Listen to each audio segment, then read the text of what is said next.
сонсогчдод бид студидтэй зочноо урьж ирүүлсэн байна. Бид өнөөдрийнхөө зочноороо санхүүгийн зохицуулах хорооны дарга Жамба Жамцыг урьж ирүүлсэн юм а. Танд баярлалаа бидний урилгыг хүлээж авч ирсэнд. Та яг энэ санхүүгийн зохицуулах хорооны албыг аваад 1 жилийн нүр үзэж байна. Яг энэ 1 жилийн хугацаанд санхүүгийн салбарын шинжилгээний талаар ямар ажлыг хийж амжуулав? За юуны өмнө та бүхнийг бас энэ мэдээллийн хөтөлбөрт урьж оролцуулж байгаад талархал илэрхийлье. За Монгол Улсын санхүүгийн зохицуулах хороо бол нэлээдгүй олон салбарын үйл ажиллагаа зохицуулдаг ийм байгууллага. За хөрөнгөний зах зээл, даатгал, за бичил санхүүгийн зах зээл зэрэг энэ олон санхүүгийн суурь салбарууд бол энэ байгууллагад бол зохицуулагддаг. За 1 жилийн хугацаанд бол ерөнхийдөө энэ 3 чиглэлээр тодорхой ажлууд хийж хэрэгжүүллээ. За нэгдүгüүрт нь бол энэ иргэдийн зээлийн өрийн дарамт өндөр байна. За иргэдийн зээлийн өрийн дарамтыг одоо багасгах чиглэлээр за ялангуяа бичил санхүүгийн байгууллагуудын өр орлогын харьцааг тогтоох, за их усүрийн зардлыг бууруулах энэ чиглэлээр бол нэлээдгүй одоо ийм ажлууд хийсэн. Ялангуяа 2025 оны эхний хагасд бол ерөнхийдөө гадаад нөхцөл байдал сайнгүй. За гадаад одоо эдийн засгийн нөхцөл байдал түүхийдийн үн ханш нэлээдгүй доогуур ийм нөхцөлтэй байсан. За энэ хүрээнд бол одоо банк бус санхүүгийн байгууллагууд дээр хэрэглээний зээлийн өр орлогын харьцаан дээр бол тодорхой хязгаарыг бол тавьсан. За өмнө нь бол одоо 70-30% хязгаартай байсныг нь юулж хангахад одоо 60-40 харьцаатай болсон. Өөрөөр хэлбэл хэрэглээний зээл авж байгаа иргэдийн одоо орлогыг хамгаалах, за хэтэрхий өндөр хүүтэй зээлийн дарамтанд орохгүй байх энэ бодлогыг бол авч хэрэгжүүлсэн. За хоёрдугаарт нь бол энэ хөрөнгөний зах зээл дээр нэлээдгүй одоо зохицуулалтын шинжтэй шинэ бүтээгдэхүүнүүд гаргасан. Ялангуяа одоо энэ дотоодын томоохон аж ахуйн нэгжүүд, за томоохон аж ахуйн нэгжүүд, жижиг дунд төгөлдөр эрхэлж байгаа аж ахуйн нэгжүүдийг хөрөнгөний зах зээл дээрээс санхүүжилтийн тэр боломжийг нээх чиглэлээр нэлээдгүй ажлууд хийлээ. Ялангуяа энэ одоо дотоодын топ 100 компаниуд хөрөнгөний бирж дээр, за хөрөнгөний бирж болон энэ халттай буюу одоо OTC маркет дээр биржийн бус зах зээл дээр бондын санхүүжилтээр зөвхөн одоо банкны зээлийн ганц шугамтай энэ санхүүжилтийн хэлбэрээс гадна хөрөнгөний зах зээл дээр санхүүжилтийн хэрэгцээг хангадаг энэ боломжийг бол нэлээдгүй хийж хэрэгжүүлээ. За үүний үр дүнд бол өнгөрсөн 2025 онд за биржийн бус зах зээл дээр нийтдээ 130 орчим компани үндэсний одоо жижиг дунд аж ахуйн эрхлэгч компаниуд 1.5 орчим их нийт төгрөгийн санхүүжилтийг бол босгож өөрийнхөө бизнесийн үйл ажиллагааг санхүүжүүлж явж байгаа. Бондор зөвхөн компани бондор тийм. Энэ бол зөвхөн халттай одоо OTC маркетээр гаргасан бүтээгдэхүүн. За хөрөнгөний бирж дээр нийтдээ 1.4 орчим их нийтийн арилжаа хийгдлээ. Энэний үндсэндээ 35 орчим нь бол компани бондын арилжаа аваад байгаа. Тэгэхээр өөрөөр хэлбэл одоо Монголын үндэсний томоохон аж ахуйн нэгж, за жижиг дунд аж ахуйн нэгжүүд зээлээс гадна, арилжааны банкны зээлээс гадна, за олон нийтээс бондын санхүүжилтээр санхүүжилт татаж, олон нийтийн итгэл дээр үндэслэж бизнесээ санхүүжүүлж, эргээд одоо бондын тодорхой хугацаанд нь өгөх энэ одоо бизнесийн харилцаа бол санхүүгийн зах зээл, хөрөнгөний зах зээлийн чухал юм бүтээгдэхүүнүүд бол их нааштай ийм байдлаар бол гарлаа. За энэ үр дүн бол бас нэлээдгүй олон компаниуд хэрэгжүүлсэн. Нөгөө талаас судалтай хажуудын танхимтай бид нар Монголын одоо топ 100 одоо компаниуд, топ 100 компаниудыг хөрөнгөний зах зээл дээр гол оролцогч, тоглогч байх чиглэлээр нэлээдгүй ажлууд хийлээ. Ялангуяа одоо манайд бол нийтдээ одоо хөгжсөн орнуудад, тийм ээ, хөгжсөн бол хөгжиж байгаа орнуудад дотоодын томоохон компаниуд бол дотоодынхоо хөрөнгөний бирж дээр бүртгэлтэй олон нийтийн нээлттэй авчаад компаниуд байдаг. За гэтэл манайд бол энэ тоо үндсэндээ нийтдээ одоо топ 100 компани жил болгон засгийн газар талтай хажуудын тагнаас зарладаг. За энэ топ 100 компани үндсэндээ нэг 10 гаруй хувь нь одоо олон нийтийн нээлттэй авчаад компаниуд байгаа.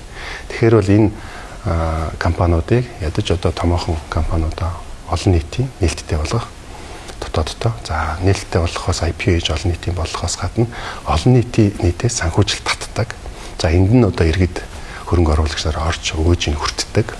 Ийм одоо олон улсад нэн түгээмэл байдаг энэ санхүүжилтийн хэлбэрийг бол Монгол улсад бий болгох чиглэлээр нэлээдгүй ажлууд хийж байна. За энэ үрээнд бол дотоодын топ 100 компаниуд таас нэлээдгүй одоо хөрөнгөний зах зээл дээр бонд гаргасан байна. нийтдээ 150 орчим тэрбум долларын бондыг дотоодын одоо топ 100 компанид багтдаг одоо нэлээдгүй компаниуд бол өнгөрсөн 25 онд бол гаргалаа.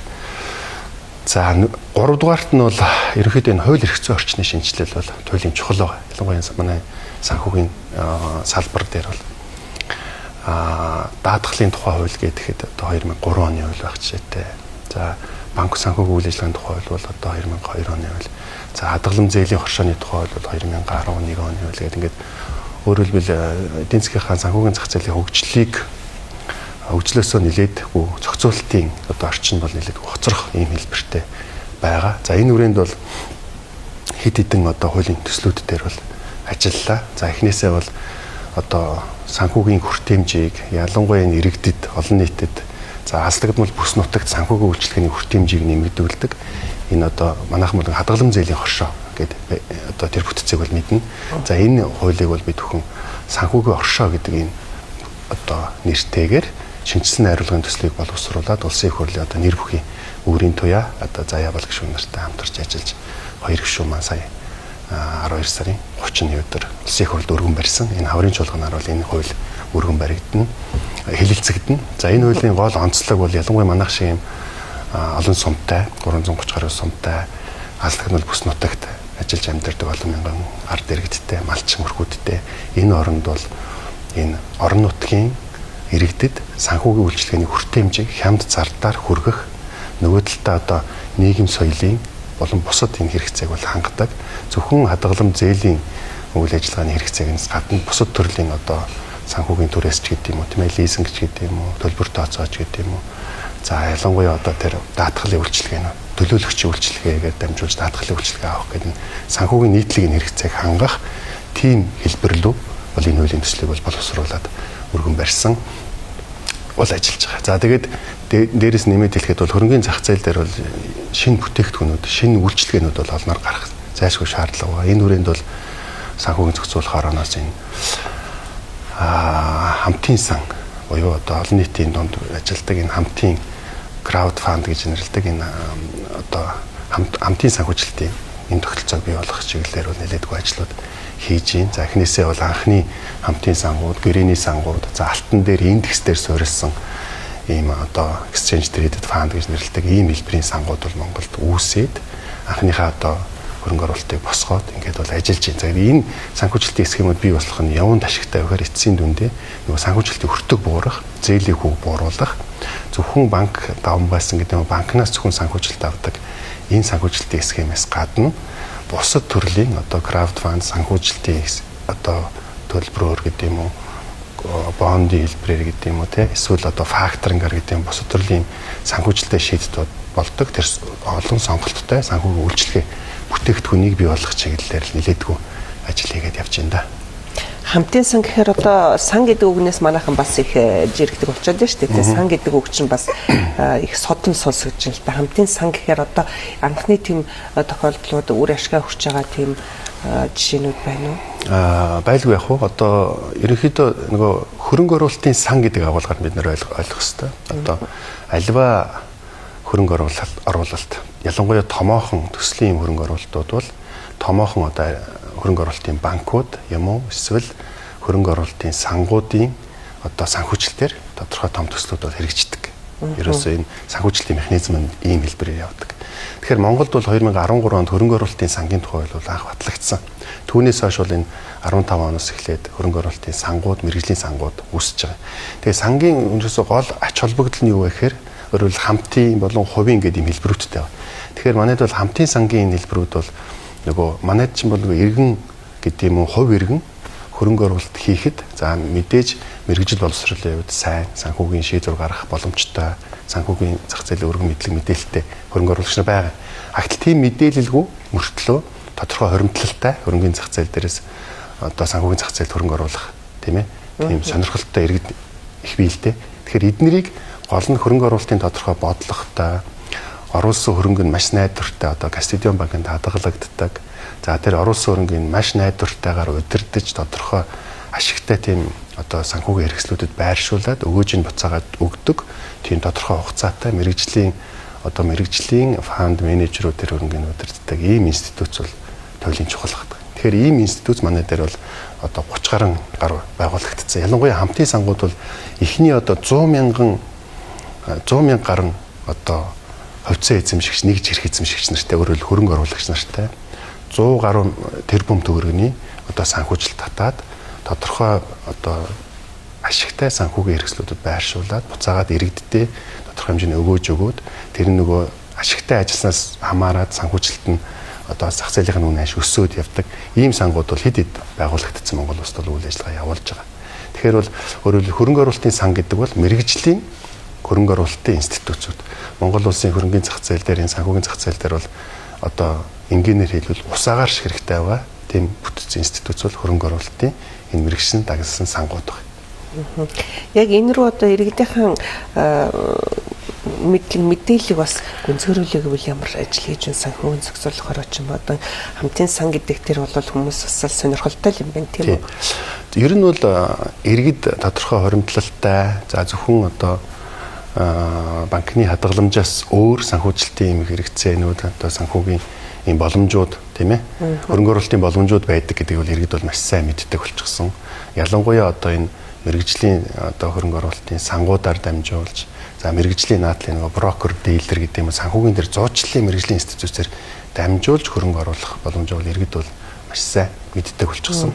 За нөгөө талаас манай дээр бол ялангуяа энийг бас тодтогоот хэлэхэд Монгол Улсын их хурл засгийн газраас бол энэ хөрөнгөний зах зээлийг дэмжих чиглэлээр бол нэлээдгүй ажлууд бол бодлогын түвшинд хийж хэрэгжүүлж ирж байгаа. За үүний нэг илэрхийлэл нь бол хөрөнгөний зах зээл дээр тодорхой хөрөнгө оруулалт хийхэд татварын бас нэлээдгүй тийм таатай орчинд ажиллаж байгаа. Тухайлбал эндээс ганцхан жишээлээ хөрөнгө оруулалтын санд тодорхой хэмжээний хөрөнгө оруулаад тэгээд одоо юу гэдэг хугацааны эцэд байд юм уу жилд нэг удаа нөгөө ногдол шиг авдаг тийм ээ. Эсвэл тодорхой хувьцаат компани хувьцаанд хөрөнгө оруулаад ногдол шиг авдаг. Тэгэхээр ногдол шигын татвар бол одоо 5% байна. Өөрөөр хэлбэл одоо 5% ногдол шиг ашигын татвартай байгаа. Гэтэл бид бүхэн бол нийтлэг одоо хувийн орлогын албан татвар 10% байгаа шүү дээ тийм ээ. 10 банкнд хадгаламжийн хүүгийн татвар бол жишээлбэл 10% байх ч гэдэг. Тэгэхээр өөрөөр хэлбэл юуны татварын боломжийн орчинд байгаа. За нөгөө талаас тодорхой одоо ногдол шиг орлогоос гадна санхүүжилтийн тодорхой хэрэгслүүдэд мөнгөө байршуулад за тэгээд хугацааны эцэст нөгөө хувийн орлогын албан татвар гэдэг юм аж ахуйн нэгжийн орлогын албан татвар ялангуяа энэ хөрөнгө оруулалтын сан гэдэг энэ маш чухал хөрөнгө оруулалтын бүтэц байна шүү дээ. Энэ бүтэц бол өнөөдөр татвараас тодорхой хугацаанд хөнгөлөгдөж чөлөөлөгдөж явж байгаа. Тэгэхээр энэ орчин нөхцөл бол бас энэ хөрөнгө оруулалтын сангаар дамжиж хөрөнгө оруулалтын бизнес рүү тодорхой компани одоо хувьцаа гэдэг юм бонд гэдэг юм уу энэ төрлийн санхүүжилтийг бол санхүүжилтөд оруулахад нэлээдгүй төлөвлөж болж байгаа гэж бид харж байгаа. Яг энэ дээр одоо ингээ хувийн даатгалын бас тийм хөгжөөд байна шүү дээ. Тэтгэврийн даатгалч гэсэн бас хуваар байж байна. Энэ дээр ямар зохицуулт хийж байна? Энд тийм үр дүнтэй ирээдүй харагдаж байгаа талыг л иргэдтэй хэлмээр байна тийм. Даатгал дээр яг гоо даатгалын том одоо арилжааны даатгалын зах зээл бол өөрөө улс орны ялангуяа энэ санхүүгийн зах зээлийн хөгжилд бол маш чухал юм байр суурь эзэлдэг. Ялангуяа энэ одоо гол тулгын одоо гурамжлууч гэж нэрлэдэг. Энэний нэг нь бол даатгалын зах зээл. За манайд бол харамсалтай нь өнөөдөр даатгалын зах зээл бол нөгөө хөгжих ёстой, зохих ёстой төвшөндөө бол хүрээгүй ийм байдалтай явж байгаа. За даатгалын зах зээлийн өнөөдөр Монгол улсад бол бодлогын сангийн яам хэрэгжүүлдэг. За тэгээд сангийн яамтай санхүүгийн зохицуулахаар хамтраад энэ даатгалын салбарын хууль эрх зүйн шинжилгээг хийх гээд одоо хуулийн төсөл боловсруулад бол ажиллаж байгаа. За ойрын үед бол засгийн газар сангийн яамтайгаа ажиллаж байгаа. Засгийн газараас бол сангийн яамнаас засгийн газар дамжаад улсын хурлд өргөн барихтахаар бол ажиллаж байгаа нэг талаасаа. За нөгөө талаасаа гол энэ даатгалын бизнес чинь бол нөгөө иргэдийн санхүүгийн одоо эрсдлийг аж ахуйн нэгжүүдийн санхүүгийн эрсдлийг учирч болох эрсдлийг хамгаалдаг юм онцлогтой маш том нөөц сан. За нөгөө талаас нь даатгалын том нөөц сангууд хөгжихийн хэрээр зээлийн хүү санхүүжилтийн хүртэг буурдна. Өөрөөр хэлбэл томоохон нөөц сантай даатгалын сангууд үүсэх юм бол нөгөө миний түрүүний ярьсан хөрөнгө оруулалтын сан шиг тийм мэрэгжлийн томоохон хөрөнгө оруулагч нар үүснэ гэсэн үг. За өнөөдрийн байдлаар манайд бол яг өнгөрсөн 2 жилийн өмнө улсын хурлаас даатгалын баталгаа гэдэг ийм бүтээгдэхүүнийг бол даатгалын тухайлд оруулсан. За энэ бүтээгдэхүүн үйлчилгээ бол өнөөдөр маш амжилттай зах зээл дээр бол нэвтэрч байгаа. За ялангуяа энэ дээр бол юу хэлэх гээд байна гэхээр төлбөрийн баталгаа, одоо гүйцэтгэлийн баталгаа, урьдчилгаа төлбөрийн баталгаа гэдэг бизнес эрхлэгч аж ахуйн нэгжүүдэд тодорхой одоо төрийн худалдаа авахын тендерт оролцдог ч юм уу тийм ээ. Эсвэл хувийн томоохон компаниудын ажил үйлчилгээ авахд зайлшгүй тийм одоо санхүүжилтийн баталгаанууд шаарддаг. Тэгэхээр энэ баталгааг бол өнөөдөр явж ирсэн практик бол зөвхөн банкны баталгаагаар шийддэг байсан. Банкны одоо тодорхой хэмжээний их усүр банкн дээр байршуулад тэгээд банкнаас даатгалын одоо банкны баталгаа гэдэг бүтээгдэхүүнийг аваад явдаг байсан бол 2 жилийн өмнөөс одоо даатгалын баталгаа гэдэг бүтээгдэхүүн Монголын зах зээл дээр орж ирснээр арилжааны одоо 17 даатгалын компани тэр 17 компаниас маш идэвхтэй даатгалын баталгааг бол ажиллаад явж байгаа. Тэгэхээр өөрөөр хэлбэл энэ дотоодын зах зээл дээр бизнес ажил үйлчлэгээ эрхэлж байгаа ялангуяа жижиг дунд үйлдвэрлэлийн аж ахуй эрхэлж байгаа компаниуд бол энэ даатгалын баталгаа гэдэг бүтээгдэхүүнийг ашиглаж маш ихээр одоо тэр томоохон худалдаа авах тендер зүйлүүд орж байна. Төрийн худалдаа авах ажиллагаа, төрийн худалдаа авах тендерийн ажиллагаанд бол зөвхөн банкны баталгааг шаардахаас гадна нөгөө талынх нь хөлбөр бол даатгалын баталгаагаар өөрөөр хэлбэл тэр компани одоо энэ ажиллаа хийж чадах баталгааг бол хангуулдаг болсон. За нөгөө талаас урьдчилгаа төлбөр дээр ялангуяа одоо бид төхөн нөгөө моргежийн зээл байгаа шүү дээ. Моргежийн зээл иргэдэд бол маш их хэрэгцээтэй байдаг. Энэ моргежийн зээлүүд дээр урьдчилгаа төлбөрийг бол 30% урьдчилгааны төлбөрийг заавал төлж ээж үлдсэн 70 хүртэл хувь дээр санхүүжүүлдэг ийм тогтолцоо манайд бол явж байгаа. Тэгэхээр даатгалын баталгаагаар тэр 30% дээр нь тодорхой хэмжээний даатгалын баталгаа гаргах юм боломжтой болж байгаа. Даатгалын баталгаа. Тэгэхээр даатгалын баталгаа ингээд гаргаад явах юм бол нөгөө иргэдээс заавал 30% төлөх биш. Үндсэндээ нэг 12, 13% орчмын иргэд төлөөд үлдсэн 17-аас 18% даатгалын баталгаагаар хангаа явах юм бол иргэддээр ирэх нөгөө санхүүгийн дарамт нь бага. Урьдчилгаа төлбөрөө цуглуулж чадаагүй иргэд бол нөгөө моргежийн зээлд харамдах боломж хязгаарлагдсан байна шүү дээ. Тэрийг бол нэг даатгалын бүтээгдэхүүнээр хангах юм боломжтой болж байгаа. Одоо тоо томшгүй олон цахим зээлийн аппликейшнүүд байна шүү дээ, тий. Энийг яаж зохицуулж байна? Одоо бараг л нэг хүн бүх л аппликейшнаас нь зээл авсан байх жишээний юм тиймэрхүү тохиолдлууд бас мэрсээр байгаад байдаг. За, ерөнхийдөө бол технологи суурилсан санхүүгийн үйлчилгээний нэг томоохон төлөөлөл илэрхийлж байгаа хэлбэр нь бол энэ финтекийн зээл байгаа тийм ээ. Аппликейшны зээл гэж манайхан нэрлэдэг. За, нэг талаасаа бол энэ бол санхүүгийн хүртээмжийг иргэдэд үзүүлж байгаа технологиор суурилж маш хурдан шуурхай үзүүлж байгаа санхүүгийн нэг талаасаа үйлчлэх юм уу. За, энэ талаар бол манай улс энэ финтек технологи суурь санхүү үйлчлэгээнийхээ хүртээмж хурдаар бол нэлээдгүй дэлхийд бол бүс нутагтаа бол нэлээдгүй дээгүүр явж байгаа нэг талаасаа. 24/7 ажиллаж байгаа, AI ажиллаж байгаа маш хурдан шуурхай тэр хүний одоо төлбөрийн чадварт нь тохирсон зээлүүдийг олгож байгаа. За, өнөөдөр бол нийтдээ нэг 80 орчим финтек компани, банк санхүүгийн байгууллагын финтек компани үйл ажиллагаа явуулж байгаа. Нийт одоо зээлдэгчийн банк санхүүгийн байгууллагын нийт зээлдэгчийн 89 орчим хувь финтекээр үйлчлэгээ авч байгаа. Дундад зээлийн хэмжээ нь бол 800 орчим мянган төгрөгийн дундад зээлийн хэмжээтэй явж байгаа. За, гэтэл нөгөө талдаа бол ямар асуудлууд үүсэж байна гэхээр нөгөө нэг иргэд олон аппликейшнээс төлбөрийн чадвартай тохирсон бусаар их хэмжээний зээл авах юм хандлага бол нэлээдгүй байна. Сүүлийн 2-3 жилийн хугацаанд. За, энэ дээр бол санхүүгийн зохицуулахороо за ялангуяа одоо Монгол Улсын их хурлын дараагаас өгсөн чиглэл. За, 2025 оны 12 сарын 30-ны өдрийн Улсын их хурлын 124-р тогтоол гарсан. За, энэ тогтоолоор санхүүгийн зохицуулахороо Монгол банкнд бол яг энэ хэрэглээний зээлийн өр орлогын харьцаа, за хэрэглээний зээлийн давхардал тийм ээ энэ асуудлыг бол яралтай шуурхай зохион байгуулж шийдэх юм үүрэг чиглэл өгсөн. Энэ хүрээнд бол санхүүгийн зохицуулах ороноос ялангуяа энэ финтекийн зээлүүд бол нөгөө маш хурдан шуурхай авдаг учраас нөгөө цаашаа зээлийн мэдээллийн сан руу нөгөө зээлтэй хэсэг мэдээлэл нь орж амжааг авахад хэд хэдэн аппликейшн зэрэг авдаг юм зөрчил байсан байхгүй. Тэгэхээр энэ зөрчлийг санхүүгийн зохицуулах ороноос арилгахын тулд Монгол банкны дэргэдэх зээлийн мэдээлэл сантай хамтарч ажиллаад одоо бол аппликейшнээс зээл авлаа бол тэр мэдээлэл шууд нөгөө бодит цагийн гормоор цаашаа зээлийн мэдээллийн сан руу шууд татагддаг. За, тэгэнгүүт дараагийн аппликейшнээс зээл авахд таавал ийм хэмжээний зээлтэй болсон байна гэдэг мэдээлэл нь орцсон учраас дараагийн одоо финтек аппликейшн бол өгөх боломжгүй болчихж байгаа. Өөрөөр хэлбэл манайх ийм зохицуулт хийсэн. Нөгөө талаас нөгөө хэрэглээний зээлийн өр орлогын харьцаа тавьсан. Тэгэхээр тэр хүн бол өөрийнхөө орлого тохирсон л хэрэглээний зээл авна гэсэн үг. Финтекийн зээл бол өөр хэрэглээний зээлийн маш том төрөл. Тэгэхээр энэ зээлэн дээр та зөвхөн өөрийнхөө орлогын нийт орлогынхоо одоо сая манайх бол 1 сарын 28-нд хэрэглээний зээлийн өр орлогын харьцааг 60 байсныг бүр 55-45 болгож хангалтсан. Тэгэхээр одоо цаашид энэ финтекийн зээлийг одоо төлж чадахгүй хэмжээгээр маш их авдаг. Хит хитэн аппликейшнуудаас давхардуулж зээл авдаг. Тэгээд тэрийг орхидог тийм ээ. Ийм байдал бол үүсэхгүй өөрөлдвөл одоо яг өөрийнхөө орлогот аль биесний орлого тохирсон хэрэглээний зээлээ аппликейшнээр дамжуулж одоо тэр хэрэгцээг хангах тэр боломжтой бүрдсэн. Өөрөлдвөл давхардуулж ажиллах авах тийм боломж бол одоо үндсэндээ ингээд хаагдаад явж байна. Баярлалаа. Би танаас зөндөл олон асуулт асуусан байна л да. Одоо энэ ойрхон томтой холбоотой гадны банк оруулж ирэх тухай асуудал яригдж байгаа холбоотой асуулт асуумаар байна. Гэвч та бүхэн ярилцах хугацаа дууслаа. Дараа дахиж энэ тухай ярилцах цаг олдох байхаа гэж найдаж байна. Бидний урилгыг хүлээж авч ирж сонирхолтой асуултанд хүмүүсийн сонирхож байгаа асуултуудад хариулт өгсөн танд баярлалаа. Тодорхой ойлголт өгсөнд баярлалаа. Ажил амжилт хүсье. Баярлалаа. Эрхэм зөвштэй бид өнөөдөр студидтэй санхүүгийн зохицуулах хорооны дараагаа Жамба Жамцыг урьж ярилцлаа. Бидэнтэй хамт байсан баярлалаа.